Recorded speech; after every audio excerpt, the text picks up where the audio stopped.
ఈ రాసుల వారిపై ఆంజనేయుడి చల్లని చూపు. వీరి ప్రతి కష్టంలో అండగా ఉంటాడు. జ్యోతిషాన్ని కొంతమంది నమ్మితే మరికొంతమంది అంతగా పట్టించుకోరు.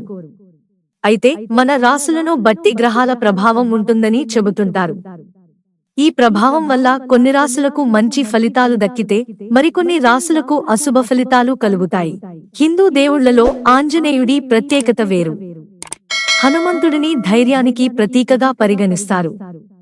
ఎవరైతే భక్తి శ్రద్ధతో పూజిస్తారో వారికి ఆంజనేయుని అనుగ్రహం లభిస్తుంది. హనుమంతుడిని నిత్యం పూజించడం వల్ల జీవితంలో ఎదురయ్యే అడ్డంకులు తగ్గుతాయి. సానుకూల ఫలితాలు లభిస్తాయి. కుటుంబంలో సుఖ సంతోషాలు వెల్లవిరుస్తాయి. జ్యోతిష్య శాస్త్రం ప్రకారం మంగళవారం హనుమంతుడికి సంబంధించిన రోజు. ఈ రోజున పూజించడం వల్ల హనుమాన్ అనుగ్రహం లభిస్తుంది. మంగళవారం హనుమాన్ చాలీసా, సుందరకాండను పఠించాలి. బేసన్ లడ్డూలను నైవేద్యంగా సమర్పించాలి. ఇక హనుమంతుని అనుగ్రహం ఎల్లప్పుడూ ఉండే కొన్ని రాశులున్నాయి. ఆ లక్కీ రాశులేంటో ఇక్కడ తెలుసుకుందాం. మేషరాశి, ఏరీస్. ఈ రాశి వ్యక్తులపై హనుమాన్ ప్రత్యేక అనుగ్రహం ఉంటుంది. వీరు తమ తెలివితో ఎక్కువ ఆదాయాన్ని పొందుతారు. ప్రతి మంగళవారం హనుమంతుడిని పూజించాలి. వీరికి ఎప్పటికీ కూడా ఆర్థిక సంక్షోభం రాదు. కుంభం, ఆక్వేరియస్. కుంభరాశి వారికి ఎల్లప్పుడూ హనుమంతుడి మద్దతు లభిస్తుంది.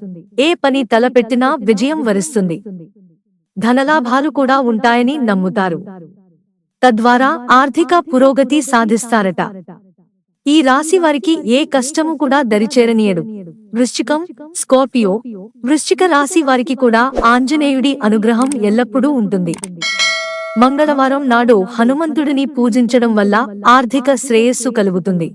అదే విధంగా ఇంట్లో శాంతి వాతావరణం ఉంటుంది. అలాగే ఇంట్లో చెడు శక్తి తొలగిపోయి పాజిటివ్ ఎనర్జీ లభిస్తుంది. సింహం, లియో. సింహరాశిని హనుమంతునికి ఇష్టమైన రాశిగా పరిగణిస్తారు.